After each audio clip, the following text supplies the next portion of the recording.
إن الحديث يميتقبل سو بهيوتو بسلام ينورا. السلام عليكم ورحمة الله وبركاته.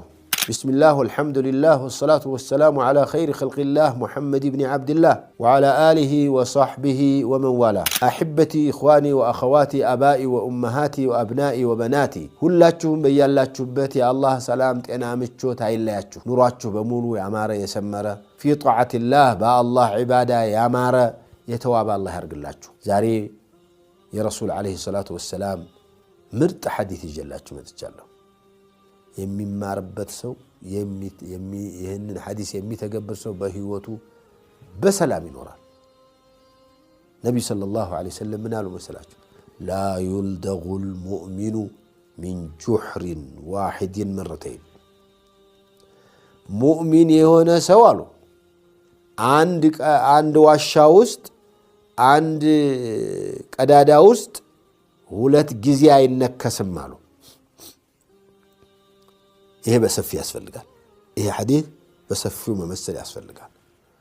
ሙእሚን የሆነ ሰው ሁለት ጊዜ በአንድ ነገር አይጠቀም፣ አይጎዳም፣ አይበላም። በምን መሰሉት?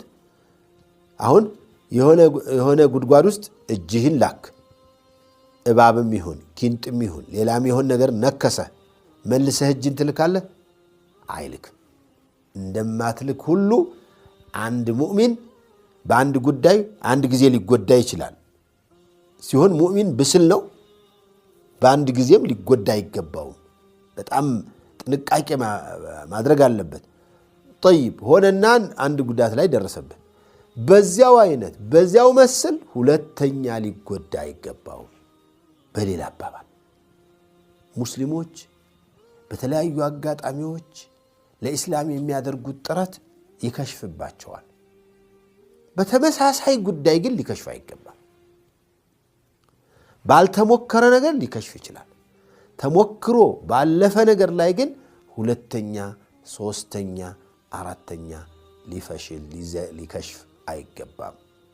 ያንተ ሙከራ ከጓደኛህ ጋር የምታደርገው፣ ከሸህህ ጋር የምታደርገው፣ ከባልደረባህ ጋር ካለቃህ ጋር የምታደርገው ሙከራ ሁለት ጊዜ ሶስት ጊዜ በአንድ ጉዳይ ልትበላ አይገባህም ለማለት ነው።